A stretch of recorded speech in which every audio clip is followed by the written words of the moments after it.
Curhat Sales kali ini aku ingin membahas nih tentang psikologis. Wah,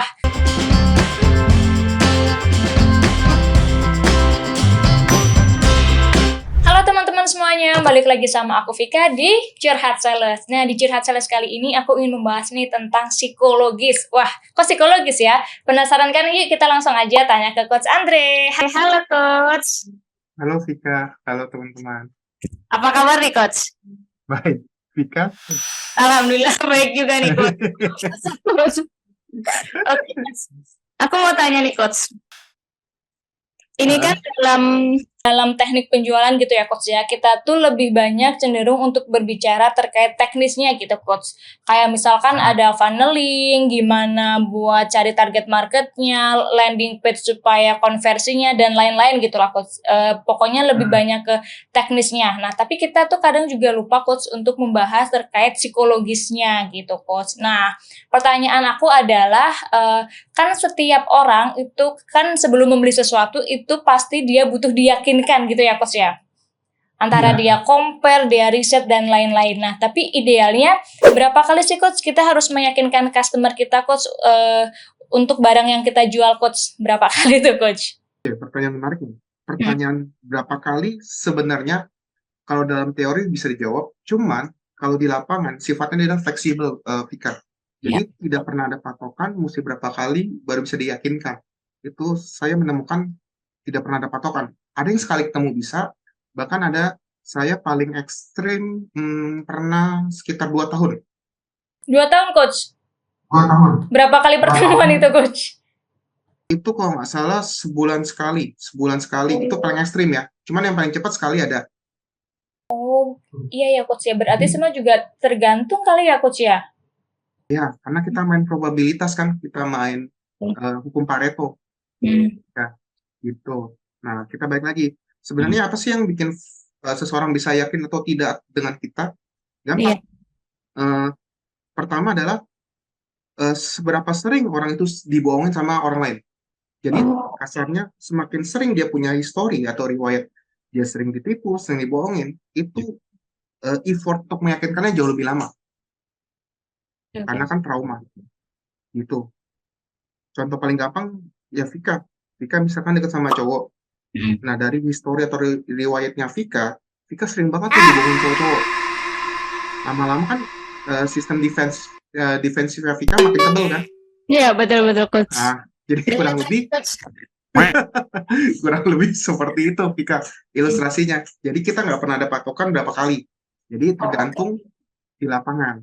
Kita fleksibel. Gitu Vika. Oke Coach. Tapi kalau misalkan kan sales itu kan banyak gitu ya Coach ya, maksudnya ada yang langsung di lapangan, ada yang via online juga. Nah kalau misalkan cara meyakinkan di keduanya itu gimana tuh Coach, antara yang langsung dan yang online ini Coach, secara online gitu Coach, gimana Coach? Yang langsung udah pasti kita ngomong psikologi Vika. Enaknya kalau langsung adalah sekalipun dia nggak tertarik atau nggak mau, kita bisa bikin dia mau.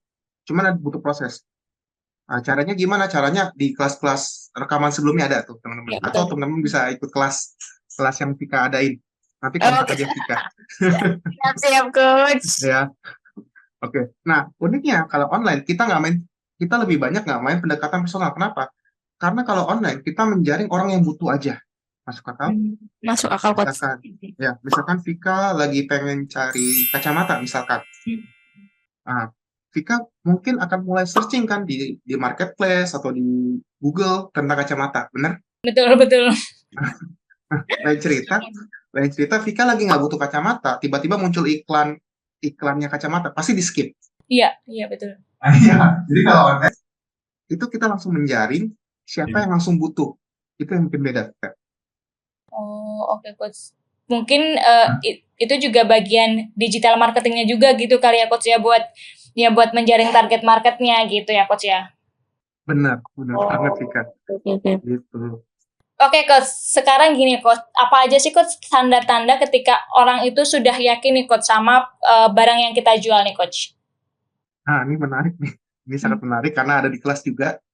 Saya kasih gratis nih buat teman-teman. Apa aja tuh Coach? Yang pertama adalah orangnya banyak nanya. Iya, oke Coach. Iya, Karena kan kebanyakan seller yang saya temuin agak sebel ya sama orang yang banyak nanya. Karena Bener. Bener-bener lagi coach. Ya.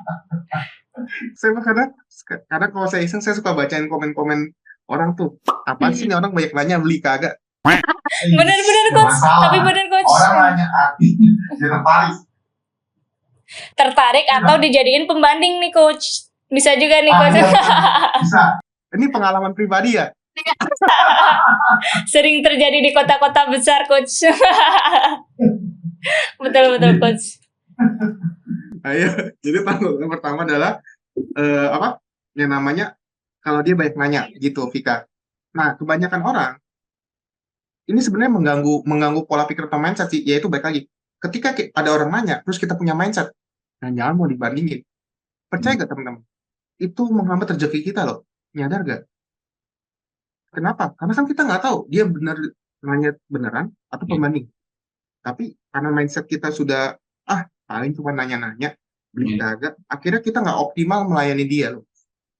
Iya lagi coach. Aduh. Oh iya bener. Iya lagi. Iya bener coach. Baru sadar nih ya coach ya. Iya kan? Kita nggak pernah tahu. Betul coach. Jadi tanda-tanda pertama dia banyak nanya, udah pasti yang pertama. Yang kedua, banyak nanya dan intensitasnya sering, teman-teman.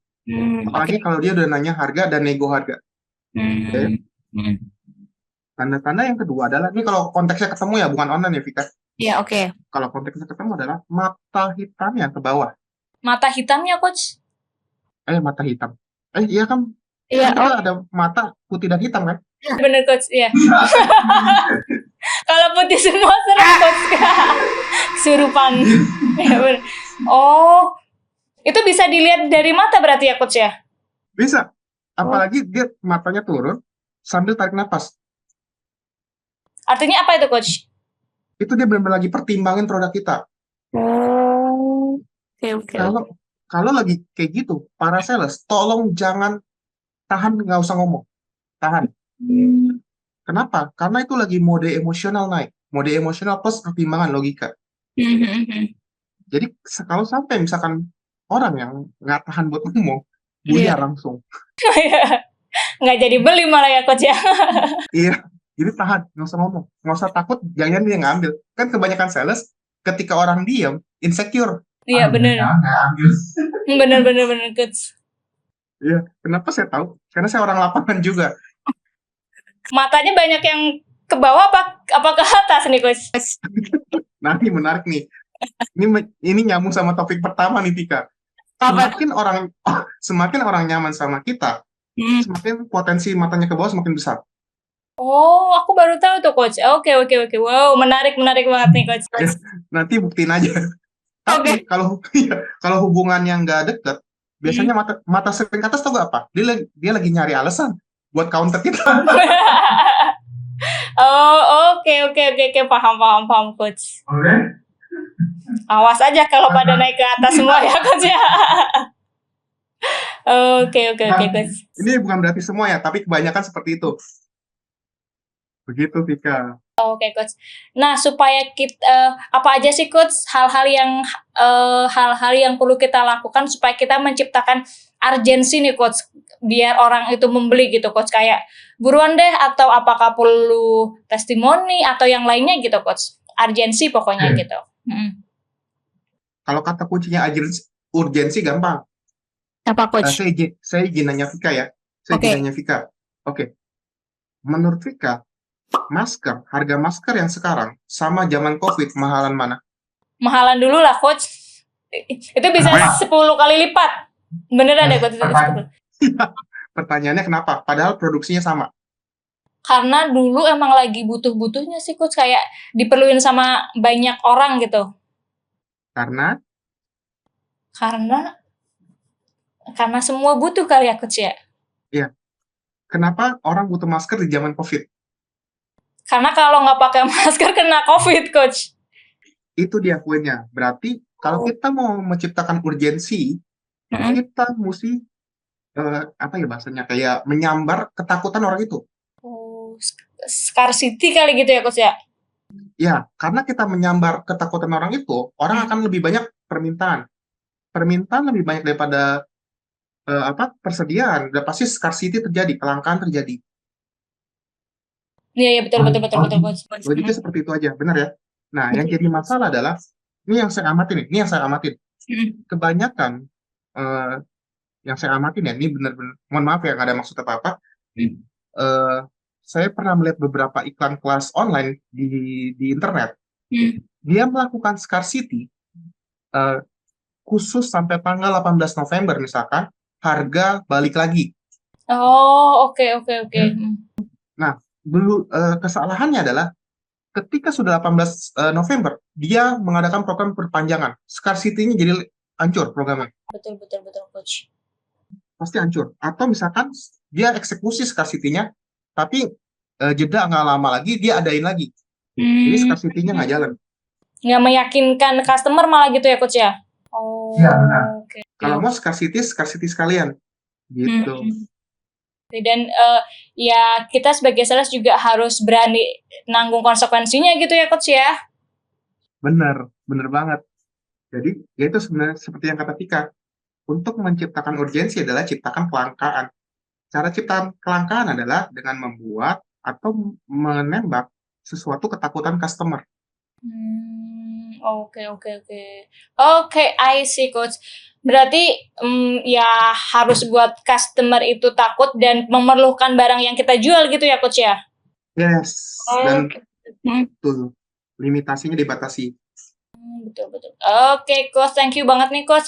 Dari tadi sudah menjelaskan nih, Coach, tentang masalah psikologi. Kalau misalkan mata hitamnya tuh turun ke bawah artinya apa, mata turun naik ke atas artinya apa, dan juga cara menciptakan urgensi gitu. Thank you banget nih buat Coach Andre. See you untuk pertemuan kita selanjutnya, Coach. Dadah. Oke, akhir kata dengan saya Vika dan Saya Andre. salam performance. Bye-bye. Bye-bye.